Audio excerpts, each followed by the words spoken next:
नमस्कार दोस्तों, अगर आप पीआरडी यानी प्रांतीय रक्षक दल में हैं या तैयारी कर रहे हैं तो आज की यह वीडियो आपके लिए बहुत ही जरूरी है। आज हम जानेंगे पीआरडी जवान का कोड क्या होता है और इसका क्या मतलब होता है। क्या आपने कभी देखा है कि पीआरडी जवान के साथ एक कोड लिखा होता है? अगर आप पीआरडी यानी प्रांतीय रक्षक दल में हैं या तैयारी कर रहे हैं तो आज की यह वीडियो आपके लिए बहुत ही जरूरी है। आज हम जानेंगे पीआरडी जवान का कोड क्या होता है और इसका क्या मतलब होता है। क्या आपने कभी देखा है कि पीआरडी जवान के साथ एक कोड लिखा होता है? तो आखिर ये कोड क्या बताता है, चलिए समझते हैं आसान भाषा में। पीआरडी जवान के कोड को समझने के लिए हमें उत्तर प्रदेश की प्रशासनिक व्यवस्था को समझना पड़ेगा। उत्तर प्रदेश भारत का सबसे अधिक जनसंख्या वाला राज्य है, इसलिए यहाँ प्रशासन को बेहतर तरीके से चलाने के लिए इसे अलग अलग हिस्सों में बांटा गया है। उत्तर प्रदेश में कुल 18 मंडल है। मंडल का काम कई जिलों को मिलाकर प्रशासन को संभालना होता है। कुछ प्रमुख मंडल हैं जैसे कि सहारनपुर, मेरठ, मुरादाबाद, बरेली, आगरा, अलीगढ़ इत्यादि। उत्तर प्रदेश में कुल 75 जिले हैं। हर जिले में प्रशासन चलाने के लिए जिलाधिकारी, डीएम और पुलिस अधीक्षक एसपी होते हैं। एक मंडल के अंदर कई जिले आते हैं, जैसे कि लखनऊ मंडल के अंतर्गत 6 जिले आते हैं। लखनऊ, हरदोई, लखीमपुर खीरी, उन्नाव, रायबरेली, सीतापुर। फैजाबाद मंडल के अंतर्गत 4 जिले आते हैं, बाराबंकी, अयोध्या, सुल्तानपुर और अमेठी। इसी प्रकार हर मंडल के अंतर्गत कुछ जिले आते हैं। आपने कई बार ऐसा कोड देखा होगा, लेकिन इसका मतलब क्या है आज समझेंगे। इस कोड की पूरी संरचना 4 भागों में बटी होती है: मंडल, जनपद, विकासखंड और व्यक्तिगत कोड। इस कोड में पहला अक्षर यह बताता है कि जवान किस मंडल से है, दूसरा अक्षर यह बताता है कि यह किस जनपद से है,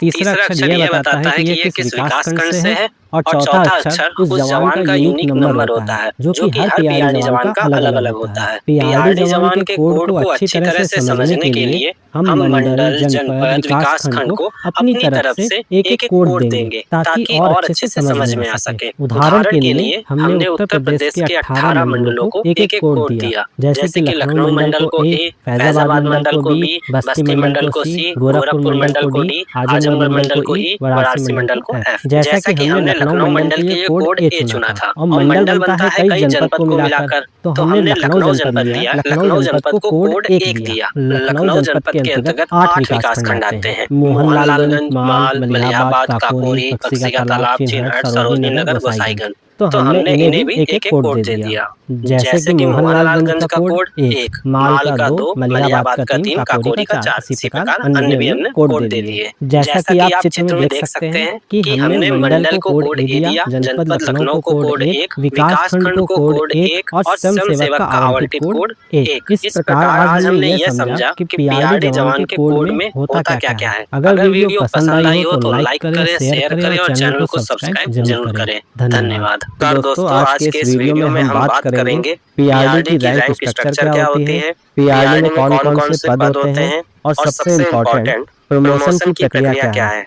तो यह वीडियो आपके लिए बहुत ही महत्वपूर्ण होने वाली है, तो वीडियो को पूरा जरूर देखिए। चलिए सबसे पहले पीआरडी की रैंक समझते हैं। सबसे ऊपर होता है ब्लॉक कमांडर, जो पूरी यूनिट को कंट्रोल करता है। इसके नीचे होते हैं एक हवलदार मेजर और एक कंपनी क्वार्टर मास्टर। यह दोनों प्रशासनिक और संचालन में ब्लॉक कमांडर की सहायता करते हैं। इसके बाद आते हैं प्लाटून लीडर, जो कि पूरी यूनिट में 3 होते हैं। इसके बाद आते हैं सेक्शन लीडर, जो कि पूरी यूनिट में 9 होते हैं। इसके बाद आते हैं सहायक सेक्शन लीडर, जो कि पूरी यूनिट में 18 होते हैं। और सबसे नीचे आता है रक्षक, जो कि 72 होते हैं। अगर सभी पदों को जोड़ा जाए तो एक ब्लॉक कमांडर, एक हवलदार मेजर, एक company quarter master, 3 platoon leader, 9 section leader, 18 सहायक सेक्शन लीडर और 72 रक्षक को मिलाकर एक कंपनी में कुल 105 जवान होते हैं। अब बात करते हैं प्रमोशन सिस्टम की। तो दोस्तों, पीआरडी की खास बात यह है कि यहाँ ज्यादातर पद सीधी भर्ती से नहीं बल्कि प्रमोशन के जरिए भरे जाते हैं। शुरुआत होती है रक्षक गार्ड से, जो कि सबसे नीचे का पद होता है। यही एंट्री लेवल है।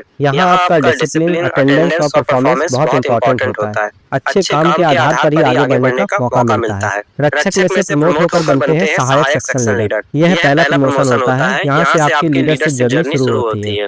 सहायक सेक्शन लीडर में से प्रमोशन होता है सेक्शन लीडर का। अब आप पूरे सेक्शन को हैंडल करते हैं, आपकी जिम्मेदारी और बढ़ जाती है। सेक्शन लीडर में से प्रमोट होकर बनते हैं प्लाटून लीडर। अब आप कई सेक्शन को कंट्रोल करते हैं। यह एक मेजर लीडरशिप रोल होता है। प्लाटून लीडर में से चयन होता है हवलदार मेजर का या कंपनी क्वार्टर मास्टर का। यह पीआरडी के हाई लेवल के पद होते हैं। हवलदार मेजर और कंपनी क्वार्टर मास्टर में से चयन होता है ब्लॉक कमांडर का यह पीआरडी का सबसे ऊंचा पद होता है। जैसे जैसे ऊपर के पद खाली होते हैं वैसे वैसे नीचे के लोगों को प्रमोट किया जाता है। यानी पूरा सिस्टम एक लैडर सिस्टम की तरह काम करता है। तो दोस्तों आज आपने सीखा पीआरडी की रैंक क्या होती है, एक कंपनी में कितने लोग होते हैं और इसका प्रमोशन सिस्टम क्या है। अगर वीडियो पसंद आया हो तो लाइक करें और ऐसे ही इम्पोर्टेंट वीडियोस के लिए चैनल को सब्सक्राइब जरूर करें। एक बहुत ही महत्वपूर्ण सरकारी योजना के बारे में पीआरडी यानी प्रांतीय रक्षक दल के लिए एक नया प्रशिक्षण संस्थान बनने वाला है। सरकार ने इस योजना के लिए लगभग 10 करोड़ रुपए की स्वीकृति दे दी है। लेकिन दोस्तों सिर्फ इतना जानना काफी नहीं है। यह पैसा कहाँ खर्च होगा और कौन इस प्रोजेक्ट को बनाएगा और इसमें इतने सख्त नियम क्यों रखे गए। आज की वीडियो में हम इस पूरे शासन आदेश को सरल भाषा में और पूरी डिटेल में समझेंगे, तो वीडियो को पूरा जरूर देखें। दोस्तों यह योजना मुख्यमंत्री घोषणा संख्या 30/2026 के अंतर्गत लाई गई है। इसके तहत देहरादून में पीआरडी जवानों के लिए एक आधुनिक प्रशिक्षण संस्थान बनाया जाएगा। साथ में 200 बेड की डॉर्मेट्री भी बनाई जाएगी। इसका फायदा ये रहेगा कि इससे जवानों को बेहतर ट्रेनिंग मिलेगी, रहने की सुविधा बेहतर होगी और आधुनिक इंफ्रास्ट्रक्चर तैयार होगा। यानी यह योजना पीआरडी सिस्टम को मजबूत करने की दिशा में एक बड़ा कदम है। अब बात करते हैं पैसे की, तो इस परियोजना की लागत लगभग 9,97,00,000 है और अभी जारी की गई है पहली किस्त जो कि लगभग 1,36,00,000 रुपए की है। ध्यान देने वाली बात यह है कि सरकार पूरा पैसा एक बार में नहीं देती, बल्कि पहले पहली किस्त देगी, उसके बाद काम की प्रगति देखेगी और उसके बाद फिर अगली किस्त देगी। इससे पारदर्शिता बनी रहेगी। इस प्रोजेक्ट को बनाने की जिम्मेदारी दी गई है उत्तराखंड पेयजल संसाधन विकास एवं निर्माण निगम। इसका मतलब यह है कि यह काम सरकारी एजेंसी द्वारा कराया जाएगा और सरकार की सीधी निगरानी में रहेगा, तो जवाबदेही भी तय रहेगी। अब सबसे जरूरी हिस्सा इस आदेश की शर्तें, तो इन्हें ध्यान से समझिए। पैसा सिर्फ उसी काम में खर्च होगा जिस काम के लिए दिया जा रहा है। बजट से ज्यादा खर्च नहीं होगा और एक मत का पैसा किसी दूसरे उपभोग में नहीं लाया जाएगा। काम शुरू करने से पहले सभी अधिकारी साइट का निरीक्षण करेंगे,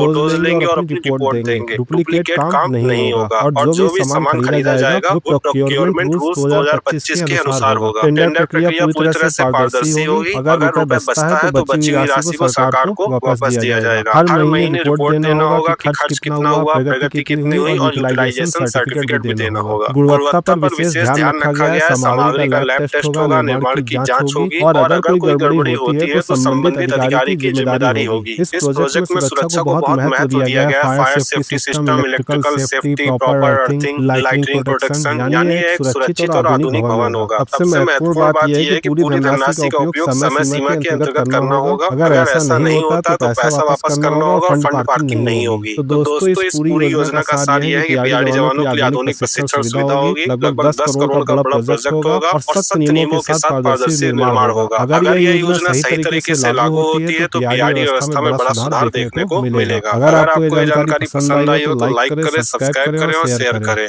धन्यवाद।